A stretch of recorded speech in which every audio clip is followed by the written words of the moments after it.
नमस्कार साथियों, स्वागत है आपका ज्योतिष दर्शन में।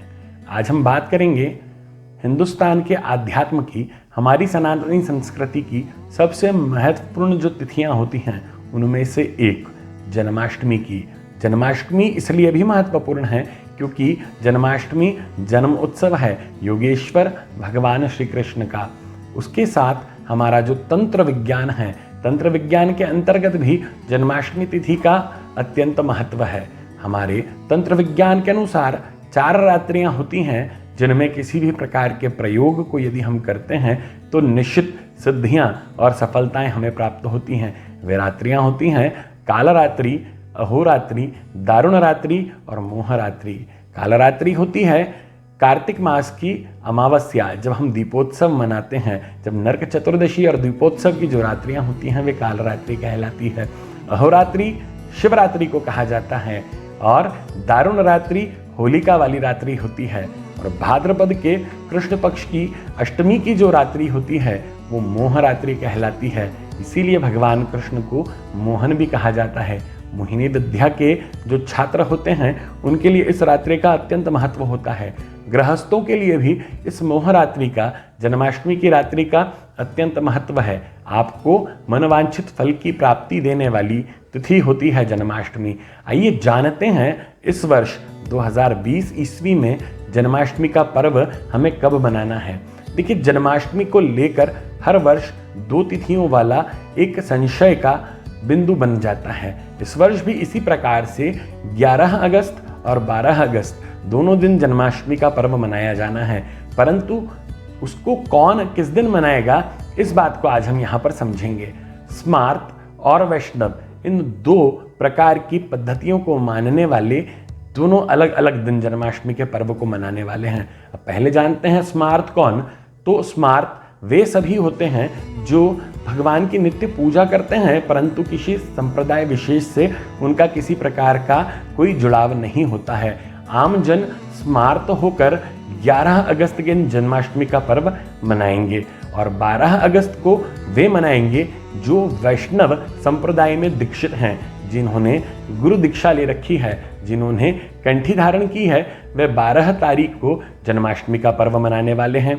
एक और चीज से भी इसको समझ सकते हैं, वैष्णव संप्रदाय वाले तिथि की उदया स्थिति को देखने के पश्चात व्रत को, त्योहार को मनाते हैं और स्मार्त लोग उस पर्व विशेष की समय का जो महत्व है, जैसे भगवान कृष्ण का जन्म रात्रि में 12 बजे हुआ है तो अष्टमी रात्रि में 12 बजे जिस दिन रहे, स्मार्त लोगों को या आम जन को उस दिन जन्माष्टमी मनाना श्रेयस्कर माना गया है। इसलिए इस वर्ष 11 अगस्त को रात्रि में 12 बजे अष्टमी तिथि विद्यमान रहेगी। अतः स्मार्त लोगों को या ऐसा कहें आम जन को 11 तारीख को जन्माष्टमी मनानी है और वैष्णव संप्रदाय में दीक्षित सभी जन वे 12 तारीख को भगवान कृष्ण के जन्म की अष्टमी को मनाएंगे। अब स्मार्त लोगों की यदि हम चर्चा कर रहे हैं तो सप्तमी तिथि जो है वो रहने वाली है प्रातः 9:07 पे।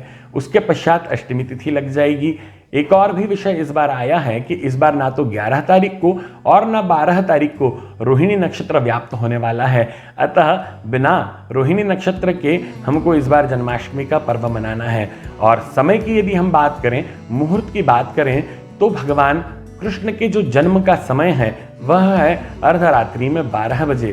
तो जब 12 बजेंगे वह सबसे शुभ मुहूर्त होगा भगवान कृष्ण के जन्मोत्सव को मनाने का। अब मनाना किस प्रकार से है, तो भगवान कृष्ण जो हैं वे योगेश्वर हैं, परंतु राग भोग श्रृंगार भगवान कृष्ण को अत्यंत ही प्रिय है। तो भगवान कृष्ण का सुंदर सा श्रृंगार किया जा सकता है। भगवान को पीत वर्ण बड़ा ही पसंद है, तो भगवान की पीली पोशाक, पीला पीतांबर, पीले पुष्पों से भगवान की सज्जा की जा सकती है। अब भगवान को भोग क्या लगाएंगे, तो भगवान का जन्म उत्सव है, अतः हम सभी को भगवान के बाल भोग की सेवा करनी है। और बाल भोग में भगवान कृष्ण को जो सबसे ज़्यादा प्रिय है वह है माखन और मिश्री।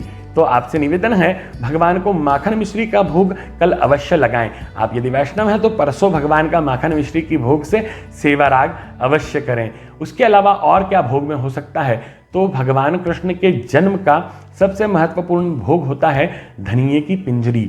जी हाँ, धनिया, सूखा धनिया जो होता है उसको थोड़ा सा घी में सेक कर दरदरा बारीक कर उसमें खांड मिश्री बारीक पीस कर भगवान को यदि उस पिंजरी का भोग लगाएं तो भगवान अत्यंत प्रसन्न होते हैं। उसके अतिरिक्त हम भगवान को मेवों से सज्जित खीर का भोग भी मिष्ठान्न के रूप में लगा सकते हैं। बात हुई भगवान के श्रृंगार की, भगवान के भोग की। यदि आप भगवान को कुछ अर्पित करना चाहते हैं तो कल के लिए भगवान को सबसे अच्छी भेंट जो आप कर सकते हैं वो है मोरपंख।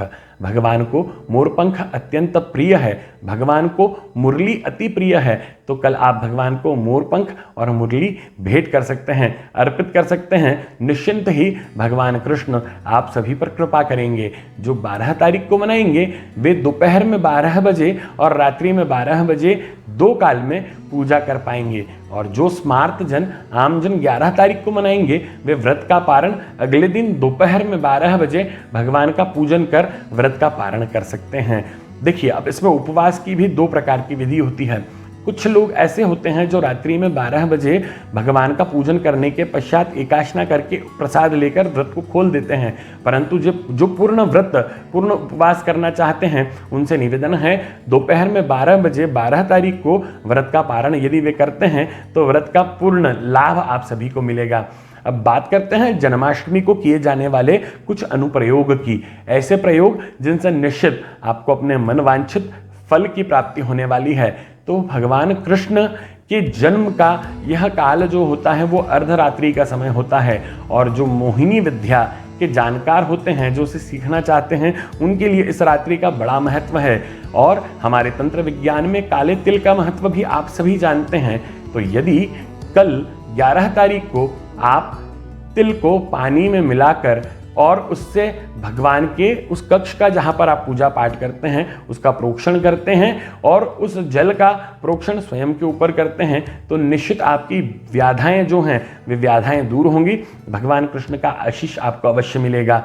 भगवान के अभिषेक से संबंधित भी एक उपाय, एक प्रयोग आप कर सकते हैं। दक्षिणावर्ती शंख में भगवान के लिए दुग्ध और उसमें थोड़ा सा केसर मिलाकर यदि भगवान कृष्ण का अभिषेक आप करते हैं महामाया लक्ष्मी के साथ में, तो लक्ष्मी नारायण की कृपा निश्चित ही आपके ऊपर बरसने वाली है। इन छोटे से प्रयोग से आप जन्माष्टमी के इस पर्व पर अपने लिए महान सौभाग्य की अभिवृद्धि, महान सौभाग्य को स्वयं के लिए आहूत कर सकते हैं। जन्माष्टमी का पर्व है, जब आप भगवान की पूजन करें तो भगवान कुंज बिहारी की आरती और उसके साथ भगवान कृष्ण की जन्म स्तुति इसका गान अवश्य करें। भगवान कृष्ण की जन्म स्तुति भय प्रकट कृपाला दीन दयाला जसुमति कै हितकारी, यह आपको इंटरनेट पर हमारे चैनल पर देखने को मिल जाएगी। आप इसका श्रवण लाभ लें और यदि हो सके तो उसका एक प्रिंट आउट निकाल कर आप भी इस स्तुति का गान अवश्य करें। भगवान कृष्ण के जन्म का यह पावन अवसर, जन्म अष्टमी का यह दिव्य उत्सव हम सभी सनातनियों के लिए मंगलमयी रहे। आप सभी के लिए इस प्रकार की शुभकामनाएं हम ज्योतिष दर्शन परिवार की ओर से प्रेषित करते हैं। आप सभी को जन्माष्टमी पर्व की हार्दिक शुभकामनाएं, बधाई। जय जय श्री कृष्ण।